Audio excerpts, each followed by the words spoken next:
This episode of Deep in the Weeds is proudly supported by Olsen Salt, makers of Australian sea salt since 1948. I was really planning on taking a really decent break from the industry and a day-to-day sort of running of a restaurant. And the only thing that changed my mind is I saw what I believe is the best site for a restaurant in the eastern suburbs, and it felt like I wasn't looking for it, and it found me, and what I found was what I think is going to be my new home. This is the Deep in the Weeds podcast. I'm Anthony Huckstep. A year ago, I called Neil Perry and told him I was starting a podcast to try and make sense of what the hell was happening. 2 hours later, we hit record. It was that fateful week where Australia went into lockdown and the hospitality industry closed its doors, being forced to only do takeaway. It was exactly a year ago to the day that very first episode came out. 225 episodes later, Deep in the Weeds is listened all over the world, and Neil Perry, one of our culinary legends, has had a life-changing year too. Neil, how are you? I'm good, Hux, and you? I'm good. It's a little different circumstances to the last time we did this. It's been a bit of a changing year. How are you feeling, like looking back, thinking that time was a year ago? Yeah, mate, it's interesting, isn't it? I mean, wow, it was like walking into the darkness and we didn't know what was going to happen. And, when I was talking to you a year ago, we didn't know whether we'd be opening restaurants up, in 2020 or now in 2021. It was looking like the message from the government was, hunker down till September. Nothing much is happening till then. So it was really the case of the unknown. And, as you said, it happened so quickly. And about this time, 16th, 17th, something like that, we were kind of moving towards social distancing, 1.5 square meters, then 4 square meters per person. And, then on the Sunday night told we'd close on Monday. So it was really an extraordinarily fast changing of events. And I remember watching, I think on about the 13th or 14th of March, the 2020 Women's World Cup, where there was 90,000 people at the SCG. And then you think about what happened in the ensuing 2 weeks. It's just mind-blowing. But here we are on the other side, and aren't we happy to be here? Yeah, absolutely. And, life is still, COVID's still, obviously globally a massive issue. Australia, we've been relatively protected from it all, but the industry still has its restrictions and it still has its challenges. You've had some extraordinary changes in your life in the last year. You've decided to retire to some degree, and then also not retire, which we can get to shortly. Yeah. But, one of the most amazing things that we haven't had a chance to talk about is Hope Delivery and what you created there and the impact that it had. Can you tell us a bit about that?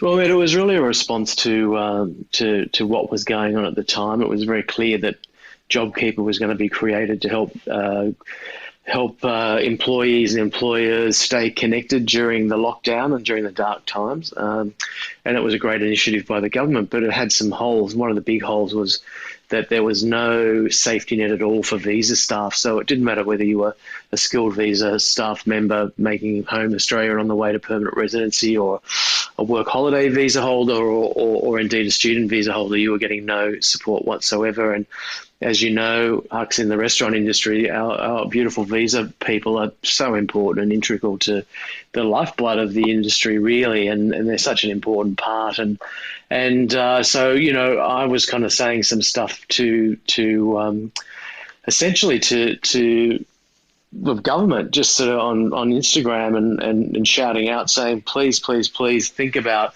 these amazing people who live in Australia and call Australia home, and as some form of support, because it's really inhuman and un-Australian. And Judah Bruin, who was filming me and also does all my publicity and a few other business things, is just said to me, look, you really got to stop just talking about something and do something, because you can, chef. If you can do it, anyone can do it. You can. And I thought, well, she's absolutely right. And we've been trying to feed some of the guys, and I just sort of realized that we had like three ingredients. I mean, everyone had two. They had staff and the infrastructure of a kitchen that they weren't using. But they didn't have the third thing, and that was something that Trish and I had set up a long time ago, which was the Rockpool Foundation, and it had been audited for 7 years by KPMG. And so, it was a fully functioning audited charity, and people could give, and it was amazing. I rang up Lucy Turnbull, actually, and I said to her, Lucy, who should I be chatting to I know Clover, but is there someone at the city chambers who looks after this sort of thing and is responsible for the homeless or works with Oz Harvest or whatever?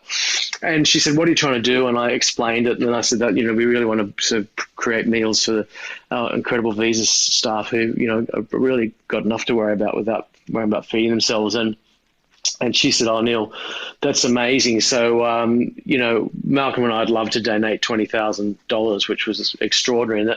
And she started, and then Chris Hadley jumped in, and then Amex and Darrell Lee and HSBC and Lexus jumped on board, and it just sort of just mushroomed from there. And the New South Wales state government jumped on board through Destination New South Wales, and we raised about $450,000 in the space of about 3 weeks. And we started in Sydney and Melbourne, and we served 300,000 meals last year. And what was extraordinary about the Melbourne experience, actually, Hux, was that we actually worked, because the city was pretty isolated in the early days here in Sydney. So we worked through Oz Harvest, because I had a long relationship with Ronnie Khan, and actually done the first fundraisers that got her first truck on the road 15 years ago. So she helped us get meals out to refugees and to visa holders and to homeless and women, children shelters. But down in Melbourne, we were there in South Melbourne at Crown, right in the middle of essentially a huge population of student visas, hospitality workers in South Melbourne, where there's so many apartments. And we were having 1,000 people a day line up to pick up food.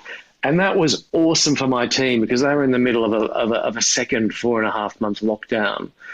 And they got to come in, work together, have some camaraderie with their workmates, but put meals together, pack them, and then hand them out to people who are really desperate at Riverside. And so for their mental health, it was really extraordinary. It did such a great thing for them. And I'll be grateful for the fact that we managed to put it together.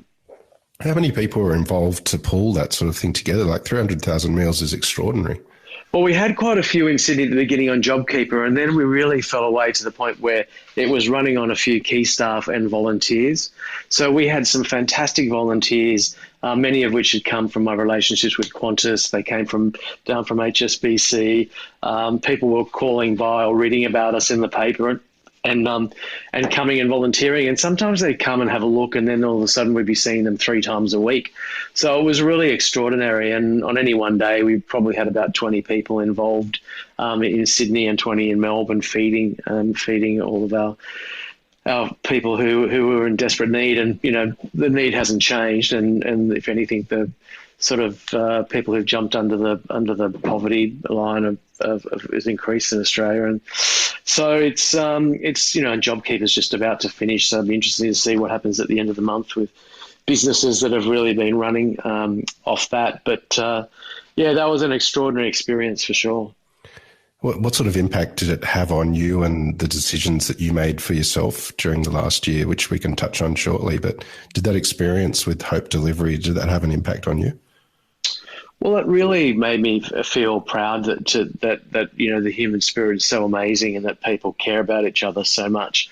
And I hope if one thing comes through this incredible pandemic that has stopped the world in its tracks, is that hopefully the whole consumerism of the Western world and the me sort of attitude of people, and everyone can breathe a little bit more deeply and recognize that you don't need a lot to get by, and if you're actually helping others, it's a much more rewarding experience than necessarily just lining your own pockets, I suppose, or buying a dozen pairs of this, that, or the other thing. So I'm kind of hoping that the focus on community and the fact that we all work together so hard through COVID kind of sticks a little bit. One of my great hopes, although I'm not outrageously hopeful because it doesn't seem to make much difference. But I really enjoyed the fact that most governments around the world, and certainly the Morrison government, relied very heavily on the science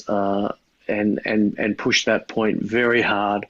And we as Australians responded to that, which was absolutely brilliant. So we responded to the science in a health crisis. Why wouldn't we respond to the science in a climate crisis? So I'm kind of hoping that at some stage we as Australians recognise that science is science, whether it's talking about climate or health.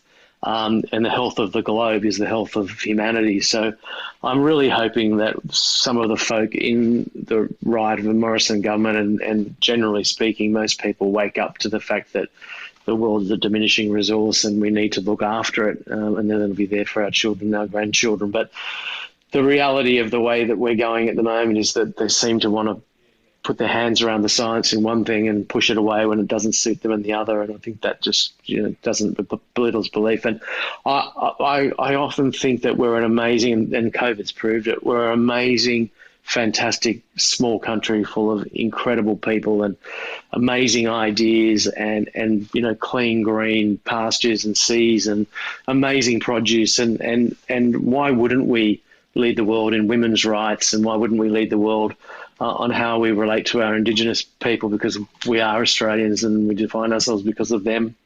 Why wouldn't we lead the world in climate change and sustainability? and just like we would try to lead it in science or design or development or arts. I mean, all those things. We want to be the world's best, rugby team, cricket team. We want to win every goal we possibly can in the Olympics. Why would not we want to set the example for the rest of the world on what you can do if you really try? Not only have restaurants been heavily impacted, but airlines obviously have been affected in a huge way. You have an ongoing role with Qantas. What are you hearing about Qantas and moving forward with international travel? Well, first off, it's an amazing, amazing management team. So Alan got that in great shape and borrowed enough money to kind of survive anything. And we've sort of survived some very trigger-happy governments in the state regime. I mean, I'm lucky enough to live in New South Wales where St Gladys reigns. But we've had sort of at Qantas the legs chopped from underneath us several times on some pretty small outbreaks when you think about it. And at one stage, I thought I'd just burn my Australian passport and just see if we could get New South Wales ones. But one of the great things at the moment with how we've gone with the vaccine rolling out, we're definitely back. And I think if we put away a great Easter with no closures and we sort of get really motoring in 2021, you are going to see the bubbles open up. You're going to see, places that like Singapore and New Zealand and Fiji and places in Asia that are doing really, really well. And then you'll see the vaccine kick in. So we'll definitely be flying middle of the next financial year to some places. And I think, we'll really hit the accelerator button when everybody in Australia is vaccinated and the government feels comfortable with, bringing the borders down so that people can travel again. Very important for our industry as well, because at the moment we're struggling madly with labour. So we need people to come back into the country to be able to start skilled migration again and visas and get our skilled visa guys back. We need travellers. Agriculture needs travellers. Agriculture needs students working as we do in the industry. So obviously the higher learning sector needs them because there's an incredibly profitable exporter for Australia in education. And so we're in one way, we're in fantastic shape. And in the other way, we're probably yet to see the ramifications of the border closures. It's just coming now, really. So I know unemployment's a little higher than what we'd like it to be, but in our industry, the need for workers is extreme. This episode of Deep in the Weeds is proudly supported by Olsen Salt, Australia's oldest family-owned salt company. It's probably one of the most sustainable industries on earth. There have been salt fields in Africa and Europe for thousands of years that they're still taking salt off. And, the product is beautiful and I'm really proud of it. Hi, I'm Alex Olsen from Olsen Sea Salt. Salt all over the world can taste differently, and that's because salt has character, in the same way that a wine has character from where it's grown. So salt from the Eyre Peninsula has a very fresh, clean, crisp flavour that some of the best chefs in Australia appreciate. My father took 10 years to develop the sea salt flakes, and he didn't want to release them until they were good enough to be put on the world stage. And this is a justification of that 10 years of hard work that he put into making the sea salt flakes world standard, and an affirmation to him that what he did and all those plans and all that hard work has not been in vain. For more information, go to olsens.com.au. During the last year, you shocked everyone in the culinary world with news of stepping back and retiring from roles with Rockpool. And I remember Corey Costello, who appeared on our sibling podcast, The Crackling, mentioned that Neil's idea of retirement is to come into the restaurant every single day. Something like that, yeah. In the dictionary, retirement is defined as the action or fact of leaving one's job and ceasing to work. What's your definition of retirement? Well, basically, I was, I'm a shareholder in the Rockpool Dining Group, a very proud one. I'm founder of the, Rockpool Group with Trish, and many of our staff are still there doing a fantastic job. Corey in particular, and Andy, and all those guys, and Cat on the Floor, and Jamie, and so forth. And so I wanted to step back from the day-to-day running of the business and concentrate on hope delivery, and also just maybe sort of clear my head a little bit. And I was really planning on taking a really decent break from the industry and a day-to-day sort of running of a restaurant. And the only thing that changed my mind is I saw what I believe is the best site for a restaurant in the eastern suburbs, and I saw it again. G was involved in this because she has a relationship with the developer Charles Melick and Palace Group, and she introduced Charles and I, and I just straight away recognised that it was just the most extraordinary site. And they say in restaurants, location, location, location. They're the three most important things.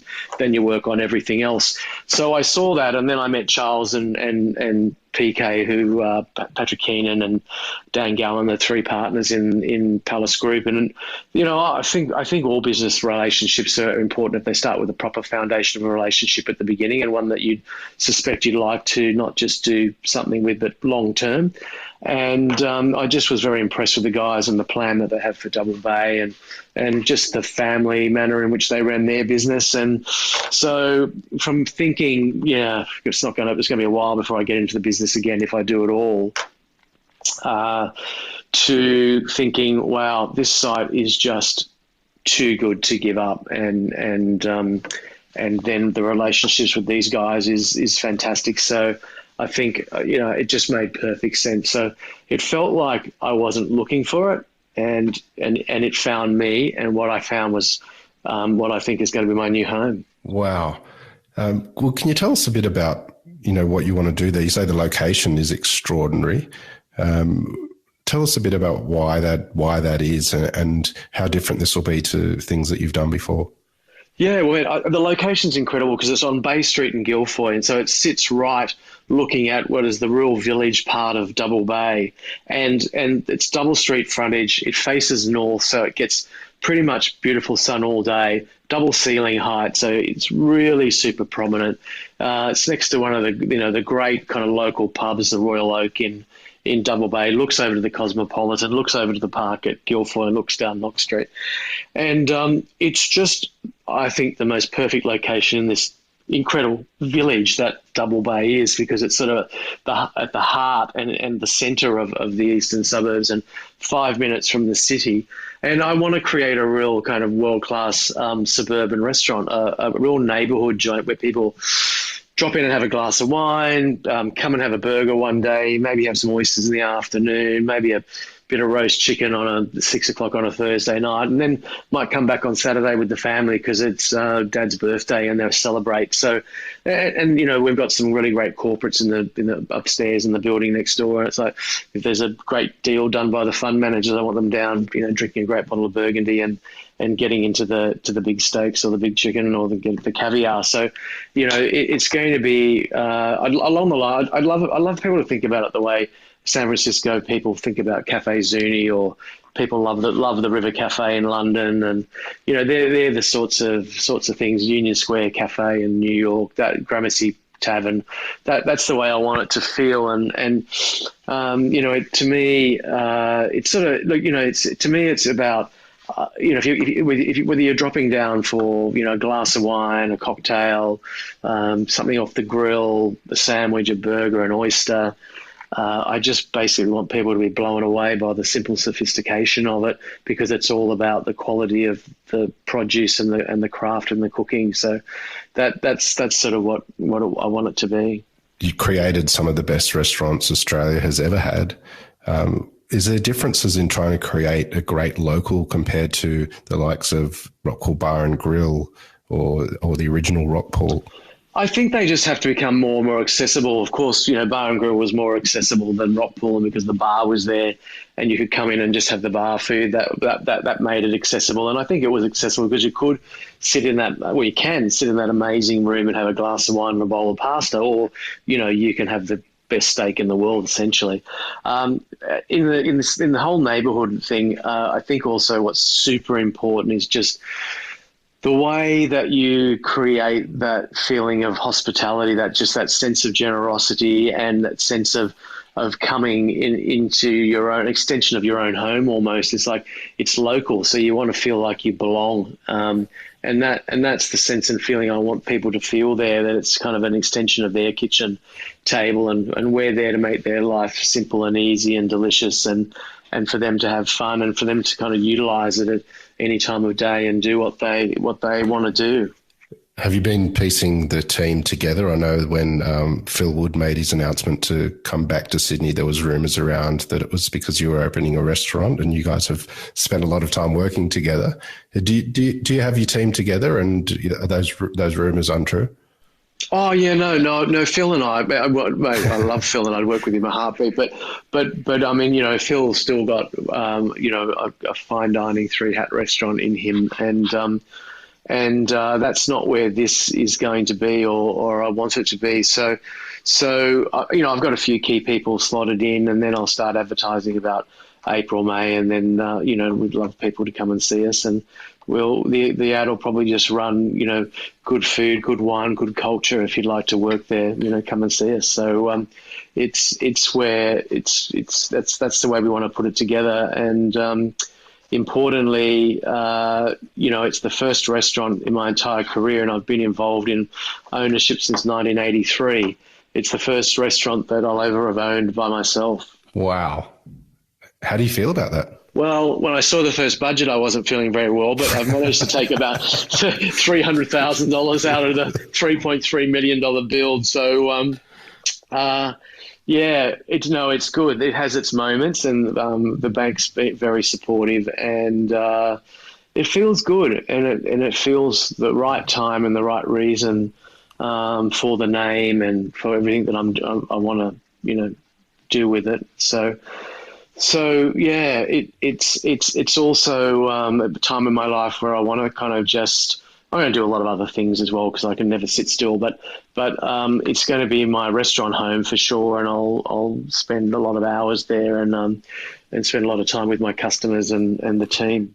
You've been through a lot of global crises throughout your career of varying degrees. What has COVID taught you that you hadn't learned before? Well, you've never seen the worst of it yet, I'd say, but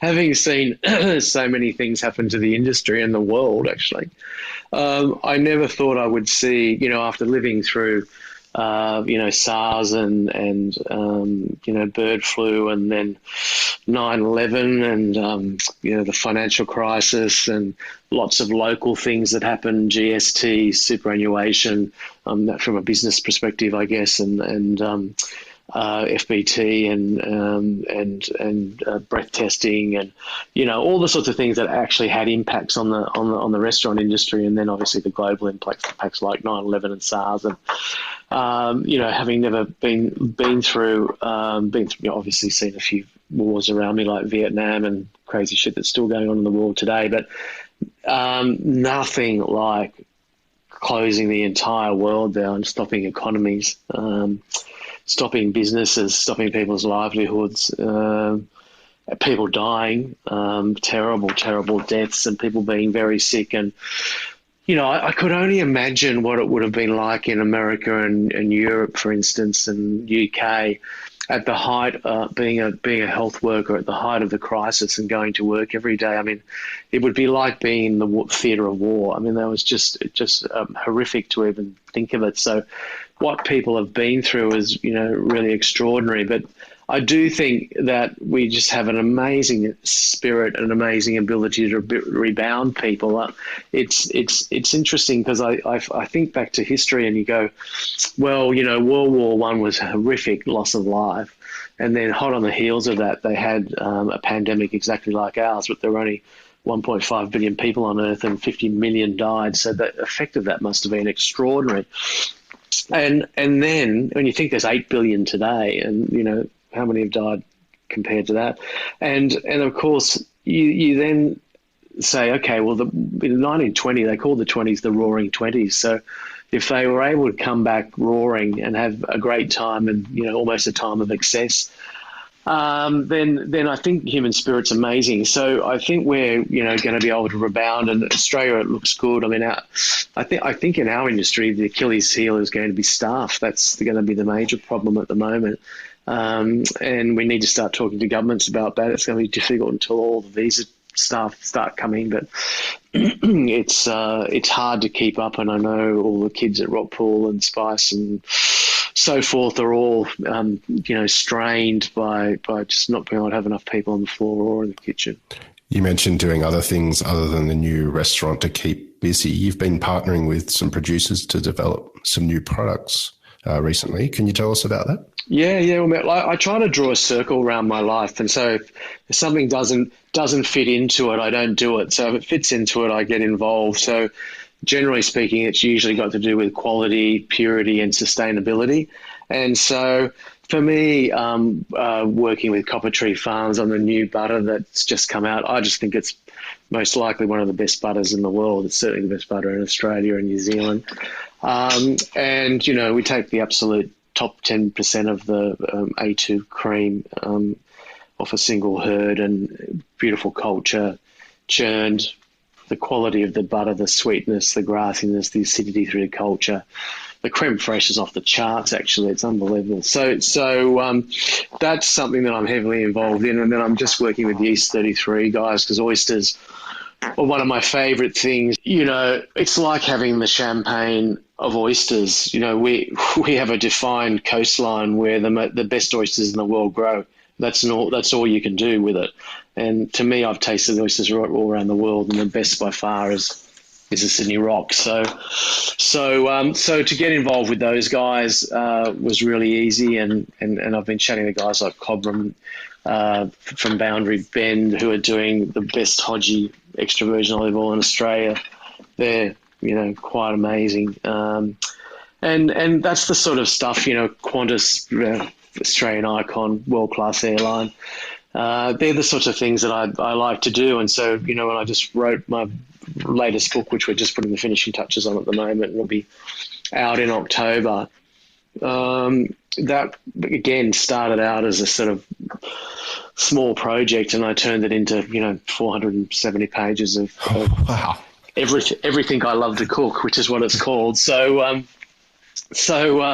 I usually don't need to do things like by half, but I like to be involved with the right sort of thing. And then I've got another little project I can't talk about yet, but which is really extraordinary, and it's going to blow people's mind in Sydney. It's just always making sure that the things that you get involved in, you can believe in, and add value to the proposition, which is your life. It's your core values. You jokingly sort of alluded to burning your passport because of the lack of international travel, but we're certainly exploring. Mate, that wasn't the reason. That was because these crazy bloody state premiers keep closing down, state borders because somebody gets a sneeze. It's just extraordinary.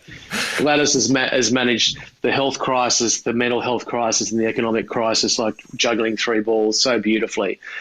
She's been the standout premier in Australia for sure. The exploration of our local restaurants and local tourism will come to the fore over the next year or so until we can open the doors again. You've been around for a while and been a massive influence on our culinary landscape. What do you love about where we're at in regards to food in Australia?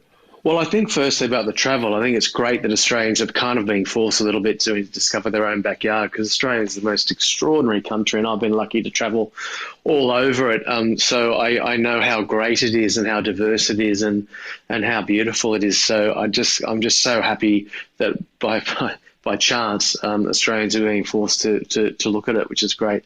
Look, I think the best thing about Australian food is the amount of amazing young Australians and amazing young people from around the world who've come to call themselves Australians have gotten together and, true multiculturalism, embracing our amazing first Australians, native ingredients in our food these days in a really sustainable, proper way that has culinary merit, not cringe, and along with a desire to understand our Indigenous cultures. And when you've grown from a country that's got 60,000 years in continual culture, which is like one of the only countries in the world, if not the only country.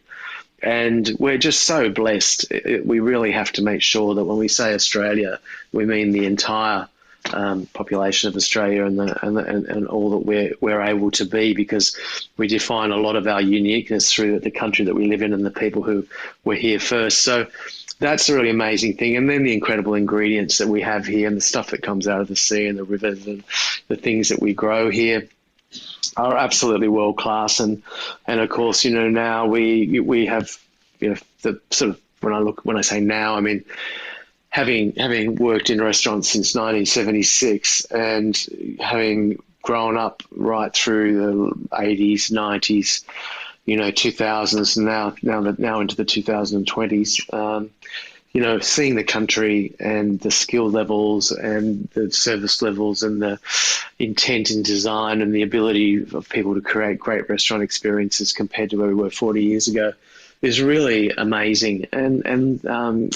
we should be proud of what we do here in Australia. It's phenomenal. And we do lots of amazing things here. And it'd be great for a lot of Australians to go visit it and see what goes on. Well, Neil, it's always an absolute pleasure to catch up with you. You're, as I said, you are a legend of our culinary landscape, but you're also just a bloody legend. Thanks, mate. We're very much looking forward to the new restaurant and the new book and this secret project that we're not allowed to talk about yet. Yes, yeah, secret business. Yeah. Mate, thank you so much. It's been a hell of a year, and thank you for starting this all off for us with Deep in the Weeds and being a part of. Pleasure, mate. And congratulations on pulling it off. I remember you were talking about it and we did it and you started doing it. And when you get to 10 and, 20 and 50 and 100 and then 200, it's amazing what you've done, mate. Well, I've turned grey now, so there's that. Well, that's why it's a podcast, right? You don't have to worry about it. I have a face for radio. Mate, exactly. Well, good luck with everything. Great to catch up again. And yes, mate. Keep in touch and we'll catch up soon. Awesome. I sure will. Thanks, Huck. See you, buddy. This is the Deep in the Weeds podcast. I'm Anthony Huckstep. Stay tuned as we share the stories of Australia's hospo community, suppliers and producers in search of hope during this pandemic. Special thanks to executive producer Rob Locke for making this all happen. Follow us on Instagram at Deep in the Weeds Podcast or email us at podcast@deepintheweeds.com.au. Stay safe and be well.